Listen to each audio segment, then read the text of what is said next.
إن الحمد لله نحمده ونستعينه ونستغفره ونعوذ بالله من شرور أنفسنا ومن سيئات أعمالنا. من يهده الله فهو المهتد ومن يضلل فلا هادي له. أشهد أن لا إله إلا الله وحده لا شريك له، وأشهد أن محمدًا عبده ورسوله. يا أيها الناس اتقوا ربكم الذي خلقكم من نفس واحدة وخلق منها زوجها وبث منهما رجالا كثيرا ونساء، واتقوا الله الذي تساءلون به والأرحام إن الله كان عليكم رقيبا. لپاش سپاس و ستایشێکی بێهەمتا بۆ کردگاری مەزن و داواکردنی درود و ڕەحمەت بۆ سەرگیانی پاکی پێشەوای مرۆڤایەتی محەممەد صلی الله تعالی عليه وسلم. زۆرن ئەو چمکانەی کە جیهانی ئیسلامی و عالەمی ئیسلامی لە ئەمڕۆیە لە نێوان زیادەڕەوی و کەمتەرخەمیە تێیە ئەژین. زۆرن ئەو بابەتانەی کە جیهانی ئیسلامی پەرد بووە لەبەر ورد نەبوونەوە و زانستی نەبوونی بابەتەکان، زۆر کات گرفتانێک بۆ ئومەتی ئیسلامی دروستە بێت تایبەت لە زیهنی گەنج و شەبابە. بۆیە زەڕورەتێکە کە هەمیشە ئەو بابەتانەی کە جێگەی مولاحەزە و تێبینین بە وردی ئیمانداران سەیریکەنەوە و ڕەئی وەسەط و نێوەندگیری وەربگرن. یەکێک لەو بابەتانە بریتیە لە بابەتی تەبەڕوک، واتە بە مبارەک زانین، واتە سوود لێوەرگرتن و تەڵەبی زیادبوونی ڕەحمەتی خوا بەهۆی ئەو شتانەوە. ئەهلی سونە اتفاقیان هەیە لەسەر مەسەلەی تەبەڕوک بە پێغەمبەری خوا صلی الله عليه وآله وسلم. بە درێژایی مێژووی ئومەت بەو شێوازە بوو، ئیلا ئەم ئەخیرانە نەبێ کە تەبەڕوک تەجاوزی کرد بۆ خەڵکێکی جاهیل، تەنانەت تەبەڕوکە کرا بە خەڵکێکی نەخوێنەوار و نەزان و نەفام، بە خەڵکانێک کە ئیدعای دین و خەرقەیەکیان لەبەر ئەکرد، ئەبوو نەجێی ئەوەی کە خەڵک بە مبارەکیان سیرکە. ئەم فکرە زیادە ڕەویکردنەوە های کرد کەمتەرخەمی دروست بێت لە جیهانی ئیسلامیە بەرامبەر بە تەبەڕوک بە ئاثاری پێغەمبەرەوە صلی الله عليه وآله وسلم. بۆیە وەهای لێهات لە بابی سەدی ذەریعە و ئەوانە هەندێک وتیان تەنانەت تەبەڕوک بە پێغەمبەریشەوە صلی الله عليه وسلم نابێ بکرێت، کە ئەمە هەڵەیەکی زۆر گەورە بوو بەسەر زانا و خەڵکی ئەم زەمەنی خۆمانە تێپەڕی. تەبەڕوک بە پێغەمبەرەوە صلی الله عليه وسلم لە حەیاتی خۆی لە دوای مردنی اتفاقی زانانی لەسەر کە ئەڵێن تەبەڕوک بە پێغەمبەرەوە صلی الله عليه وسلم بەسمان چییە؟ هەر شتێ لە لاشەی مبارەکی ئەو لێبوو بێتەوە، وەکو نینۆکەکانی وەکو مووەکانی، زائیدەن هەر شتێ بەر لاشەی مبارەکی ئەو کەوتبێ. وەلەما ئەفەرمون ئەمە تەبەڕوکی پێ ئەکرێ، وە فەرمایشتمان زۆرە لەم پێناوەیە. لە سەحیح بوخاریە هاتووە عوسمانی کوڕی عەبدوڵڵای کوڕی مەوهب ئەگێڕێتەوە، ئەفەرمێ ناردیانم بۆ لای ئومو سەلەمە بچم قەدحێک ئاو هەندێک ئاو هەبوو بیگەێنمە دەستی. ئەڵێ کە چوومە خزمەتی سەیرەکەم لە زی و شتێک بە ئەندازی 3 پەنجە دروست کراوە موویەکی پێغەمبەری تایە صلی الله عليه وسلم. ئەڵێ هەر کەسێک فەئیذا ئەصاب الئینسان عەین ئەو شەیء بوعث ئیلەیها، هەر کەسێک تووشی چاو ببووایە، چاو تەئسیری لێ کردایە، یان شتێکی هەبووە نەخۆشیێک شتێک، ئەم مویان ئەنارد بۆ لای ئەیان نارد بۆ ئەوێ، ئەو کەسە ئەبووە مای شیفا و ڕەحمەت بۆ ئەو کەسە. تەبەڕوکیان ئەکرد بەم مووەی پێغەمبەرەوە صلی الله عليه وسلم کە لای خێزانی ئومو سەلەمە هەڵ ئەگیرە. ئیمامی بوخاری لكتاب اللباس باسي كردو لباسي موكاني بيغمبر صلى الله عليه وسلم تكلم روايته عثمان أفرمي أو مو تشاوم لي ورد كردوا سيركم وكم ميلو سور أنوينه كأنما سبيو بوياخ كراو بسور بويا أو شعيرات كماني بيغمبر صلى الله عليه وسلم كان دي الروايات بستحاود يا حذمو للريشي مباركي طبعا أصحاب رضا ورحمة الله بس زور بوردي دقتي بيغمبر ينداوى صلى الله عليه وسلم زور ورد بويا للروايات كان جماردو هي أنا موكاني سبيكاني جماردو لتمني شخص السي صالي بيغمبر صلى الله عليه وسلم أفرمك أمان جمارد هندق أفرمون بستحوت هندق أفرمون حذا مويسبي للاي بيغمبر صلى الله عليه وسلم هو بو إمام بخاري ما يكرر الشاهد لسر أويك هندق لموكاني بيغمبر صلى الله عليه وسلم سبيبون خني كردبون سور بوبون بو لو روايته عثمان أفرمون موكم بين النوزي وكا كدي قتم دا موكا سورة الروايات ترمان زورك بيغمبر صلى الله عليه وآله وسلم أو كلو بلوشتاني كليبة جماعة وبو شفاء بكار هنراو أنا سيكوري مالك ومن أجارته عليه بيغمبر صلى الله عليه وآله وسلم همو جاري أشوى بيتي أم سليم وأم حرام دو آفرة هردو كان خشق بون هردو كان بوري شيري بيغمبر صلى الله عليه وسلم خوشويس من أفرمون تنها لدوش وينا خوتوا يا لمالي خزانكاني يا لمالي أم حرام وأم سليم ويكون الروايات هي كأجريته ولا أم سليم وأم حرام لما خير وهند لو أنا كدجي سنتي في غمر صلى الله عليه وسلم أما أنا هنا أم حديثانا شون في غمر لماضي أفرته بيجانا ما وتوبي أقل ويك لروي نسبة وتكلاويان نيل قال في غمر صلى الله عليه وسلم بس لروي الشيرة وأمانة بوري الشيري في غمر صلى الله عليه وسلم أم سليم دايكي أنس كوري مالك أفرمي خوشويس همو جارياتو لمالي أوان أخوت أفرمي جاري كان أم سليم ليون أبو هاته وأنس بمانا جارته الله بيغمبر صلى الله عليه وسلم خوتبو عرقك زوري أكر زور قرماو الله أم سليم قاروريكي هبو شتيكي أبوكو كوتكيك شتيك الله أهاد ورده أم عرقي بيغمبري صلى الله عليه وسلم أقرتو أكرد ناو شوشيك هر أقرتو أكرد ناو شوشيك الله بيغمبر صلى الله عليه وآله وسلم خبري بو فرموي ما تصنعين يا أم سليم أو تشيئك خريكي تشيد فقالت يا رسول الله صلى الله عليه وسلم نرجو بركته لصبياننا أما يوكو تبرك هذا يقرن بو من على كان بيغمبري صلى الله عليه وسلم روي تيكردو فرموي أصبتي باشت كرد زانيت أو اشتبو تشي بكاريه أماش دليلي دوم لسر أويك حتى عرقي بيغمبر صلى الله عليه وسلم عرقي لا شيء مبارك حتى آوي دزنوجي موكاني نينوككاني أصحابي بيغمبر صلى الله عليه وسلم هل يعني أقل توزيعي أنا كل بين يكترى وكو شفاء وكو بركة وتبرك ومبارك بكاري عن هنا أقل دي قد تندابي الرواياتك هي كم رواية بخارية دومي المسلمة أو مسلم باسي حياتي بيغمبرك صلى الله عليه وسلم بس أوي كم يعني لدواي وفاتي بيغمبر صلى الله عليه وسلم أم سلمة وكاني أنيري بو شفاء وبو عين وبو تشيو وأنا ابن ماي الشفاء عبد الله كر إمام أحمد بمن أجرته والله باوكم يعني إمام أحمد أفرمي مو يشي لم وكاني بيغمبر صلى الله عليه وسلم لله حتى أو زمن شرماو سريع محبتك أم جوري آدابا لقل بيغمبر صلى الله عليه وسلم بشيكك فاقدة للصحوة الإسلامية أم جور أدبا لقل بيغمبر صلى الله عليه وسلم خريك لنا وما ناونا به أفرمي إمام أحمد أم شعري بيغمبري صلى الله عليه وسلم وكا هندجار إيهنا بزمانيا هندجار أفرمي بيني ومخصوصة السر شاوي كاتك شاوي كاني آزاري هو أفرمي هندجار أيكر بناو آواكي أخوار دوا وأجر نخوش بوا وكو شفاء بكاري إيهنا دسو الدمو شاوي وأنا بيا مسح أكرت أما أنا همو دليل النسر أوي كبيغمري خواه صلى الله عليه وآله وسلم يشكل مباركين السرزوي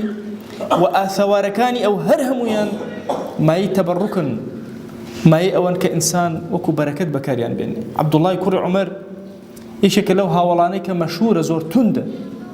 لمسائل متابعي سنتي بيغمبر صلى الله عليه وسلم جارك شو خزمتي من بركة بيغمبر صلى الله عليه وسلم أفرمي سيري كرمزقوت أو كم خلقي تياماوا أفرمي شو لو شويني كبيغمبر صلى الله عليه وسلم لبين دو خطبكاتي أداء نشد سري خص سر أوي تشاوي هنا بويا للروايتك على دسي بيا هنا وهنا بلا شيء خويا تبركا بوشوينا كبيغمبر صلى الله عليه وسلم تي أداء نشتو التباسي لقال يابو بويا علماء أفرمون أوشتي لبيغمبر صلى الله عليه وسلم خوي بجاء أمانه يا أوشتي بر لا شيء مبارك أو كوتوا هردو كان باتفاق أكره وكو تبرك وكو مبارك بكار بهن حتى سيدنا معاوية رضي الله رحمة خوي لبه لكاتي السرمرقة وصيتي كير فرموي جاري كان لخزمتي بيغمبر أبو صلى الله عليه وسلم طبعا سيدنا معاوية لو صحاباني زور ظلمي لكرا ولو تارك بدرجي لخزمتنا باسم كردون وهو كاري الشيعة وزور ظلم لسيدنا معاوية كراو أفرمي جارك لخزمتي أبو منينوكا كان يمكرت فرمو أو نينوكا بني ربو فلانكس أو بني ربو فلانكس على دو نينوكا مهشتا وتم أي بيغمري خاص الله عليه وسلم بأم دو نينوكا بو من بي فرمي دا أو دوانا بو توبي لسر مرقا أواني دورو باري خوي همو كو كردوا فرموي وامن وردو دايتر بجتانا يالله يك وصيتم هي لسر زوي أبو مجيب جيكن كمردم تشاوم بكنا وهداني كان نينوكي لأنه كان بيغمري صلى الله عليه وسلم تيبكن ولقل ما بينر حبا بو بيغمر صلى الله عليه وسلم وي جستم لقل جستي أوابي كاتي كزندو أبما ولا خزمتي أواب أم جور ماملي بيغمبر صلى الله عليه وسلم لقل أم جور ماملي هاولان لقل بيغمبرا وبيغمبر لقل أوانا أما فوقي طاقي إنسانية أما حبك تصورنا كده لم زمني وشكيتا إما جاري وهي ناي بيغمبر هنا صلى الله عليه وآله وسلم ظلما ناجولي زور كاد لو باسي خوشويستكي الدنيا من بكري سرج من رأيك يشي جاران من ببير ما منال بمكاتك أو ترى أشهد أن محمد رسول الله نركونا عليه لخلقي مزقوته وهاد لخوشويستي بيغمبر صلى الله عليه وسلم دي قد أدي شاعراني كرت هر كاميشان أقري أم جورا محبتي درب الريوب بيغمبر صلى الله عليه وسلم هر يكي بزماني هر يكي بشوازي هر يكي بلوني أي إيمت شيمان هي بو أو أي إيمت شون خوشويستي خومان بو أو درب برين لشوينك زانيت بثابت مو يكي بيغمبر هي صلى الله عليه وسلم شكا همو موكاني بيغمبر صلى الله عليه وسلم سند يعني هي سند زانيت بثابت لما تحفيك كاتشوي تشوينك زانيت عبايكي بيغمبر هي صلى الله عليه وسلم سير كردني تبرك بي كردني همويان أمانة بشكل لفقه إسلامي لديني إما لأهل السنة لقل أمشا أبي زور أقل لي لتبرك نابي زيادة الربي بكري نابي جاري وهي كسيكي جاهلي نخوانوار خوي أكاتك قورو سيد وشيخ أو عالم شهر هموي خريكا بلن وكو صقبر وبيري أرون العياذ بالله كأمل آداب إسلامية لجواني إسلامية أمتي بيغمر صلى الله عليه وسلم أمتك نا زيادة جيريك أنا كم ترخميك همو جمالكاني خوي وكو خوي جيبجيك ناكري من لبروي جاهلك نازان تبرك اترهمو أهل دين للتبرك بيغمر صلى الله عليه وسلم دور كوينو نا بعكسه بلكو جمالي أم دين لوايا كإنسان لا نروح يكاني وكو خوي وربقري بجواني جيبجيك وتطبيقك تخو ناكري بلي والله من عمري ابن عمر عبد الله كوري عمر بهسترم كاتك أو استشفاءك من بركة بيغمر صلى الله عليه وآله وسلم تبلي والله نابي بكري اشتوانية لفقه وشريعته وتنها أم زمني أخير أمشتان دروز ولا صحوة إسلامية بويا همشتكان أبي بخين وشويني خويان خوشويستي من بو بيغمر صلى الله عليه وآله وسلم خوشويستي دله خوشويستي زمانه خوشويستي كردوية بير كانوا أبو سفيان ديت أبيني أفرمي خريق بو هاولان شريان أكل لسر آبي دزنوجي كي بيغمبر صلى الله عليه وسلم أبو شوازة ما مليانك خوي هندجار دزنوجي مباركي كرد دموشاو دسكاني أشوري فرمي أما أو توزيع كان بدن بفلان وفلان هندجار موكاني سري أي فرمو أم مو بنيرن بو فلان كز أو بنيرن بو فلان كز أو بدن بفلان كز همو أماناش أمتي إسلامي أمتي كي بخم نبو كم ترخم به زورك لمواني بيغمبر صلى الله عليه وسلم حتى أستل الجهاني إسلامي ماونته نينوكا شيرين كاني حتى أستل ماونته عباو جلو برقا بيروزكاني هي خوي هي آل بيتي هموي ماوتو لما تاحفي جهانا يا أمتك نبون كم ترخم بين لقل أوشا أزانين كأمان استشفاء ابن ما شفاعت بويا علماء فرمون همو بيغمبران عليهم الصلاة والسلام بيغمبري خوش ما نوا لا شيء مباركيان أويك لا شان لأبيته همو يبو استشفاء مباركي وتبركي بكاري ما عدا بيغمبران عليهم الصلاة والسلام مثل أشياء باب اختلافاته هندك في هواية درسته هندك في هواية نادرسته أصل وهاية كتنها بيغمبران عليهم الصلاة والسلام أو فضيلتين بدرته ما عدا بيغمبران عليهم الصلاة والسلام أو فضيلة قوري وتبركيان برناك داوما لذاتي باكي پروردگار رحمة بزي كرمي خوي بسر مانا بباريني خوي جان لسرجم قناها كان ما مبوري يا رب العالمين خوي داوال لي أكين بناوي جواند بصفتي برز باسم عظم الدر وخير كان يخوت من اللي بكروي يا رب العالمين يا ربي خوي داوال لي أكين بكرمي خود بقوري خود برحمتي خود إيمان ما سلامتك يا رب العالمين خوي جان صلاوي أما جسو من برو محرابي أما بقينا بيغمبر صلى الله عليه وسلم يك نوما لخزمتي يا بنا يا إلهي داول لي أكن بأمتي وقبل منك بشوين كوتي أول ما نقرأ يا رب العالمين خوايان أم إيمان دارنا هات وانت أم عليتو بخوا أمانا دسي زليل برزنا أكن وتنهى لحضوريتو يا نبي أمانا ركوع سجدان تنهى لبينا بيتو يا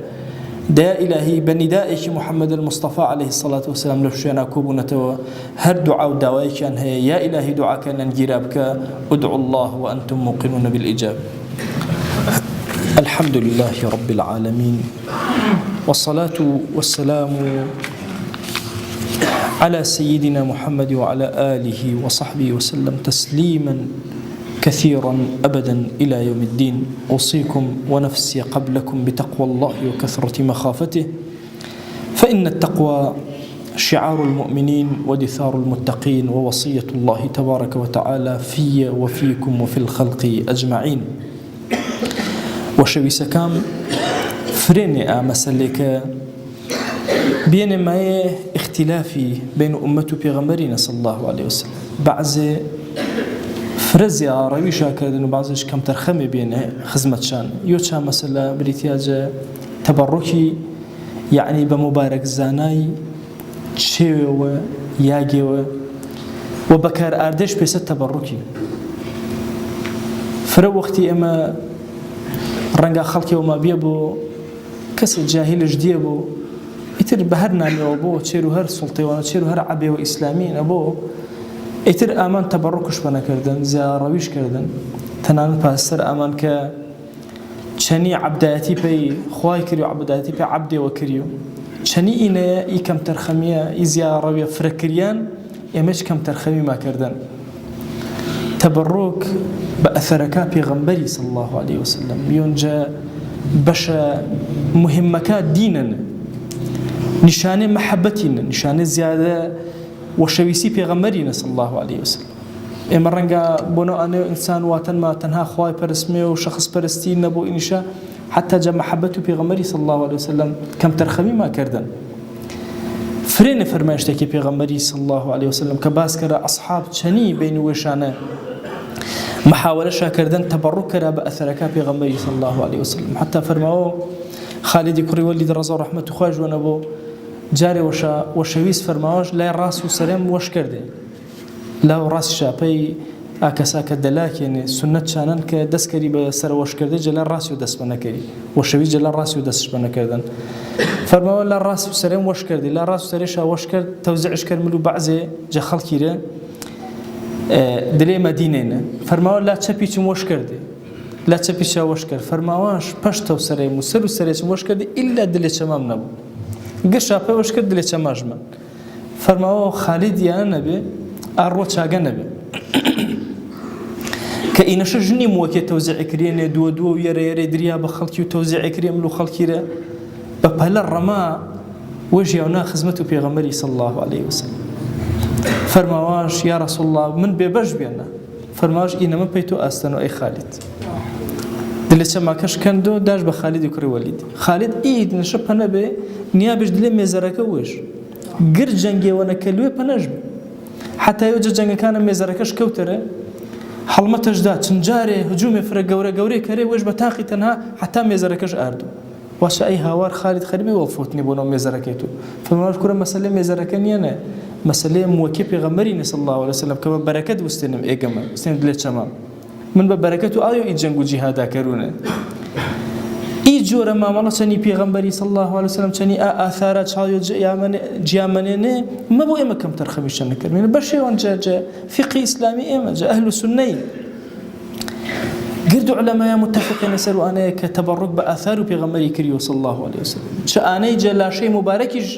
كنيابو شأني ورو لا شيء كوتبو إي بشا ما بو إما كم ترخمج وانا كرمي بونو أنا جاهلي ومي عبدي وبرسو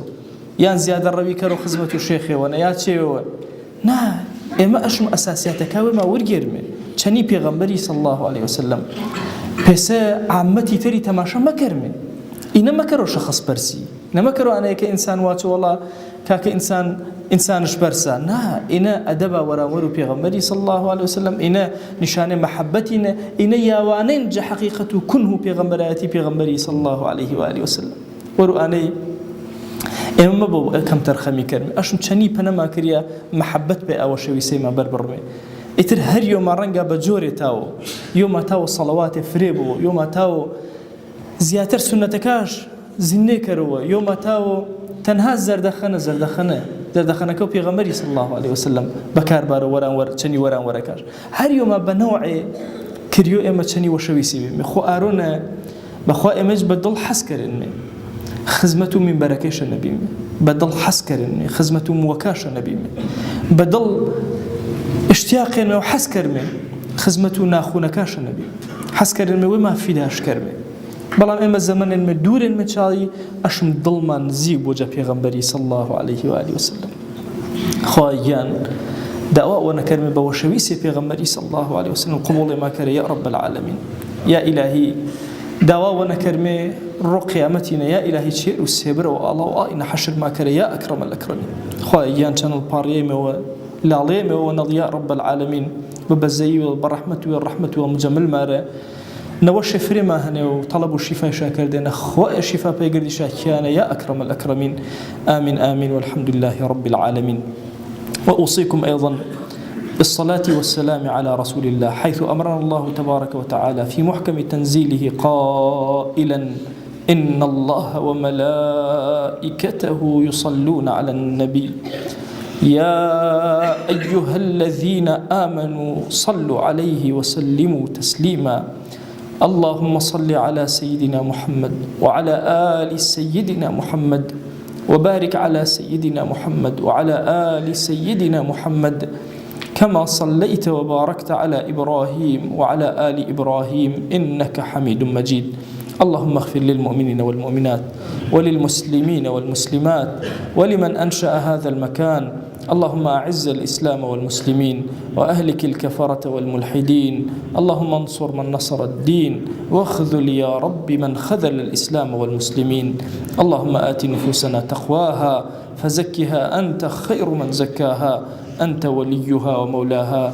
آمين آمين والحمد لله رب العالمين أقم الصلاة يرحمك الله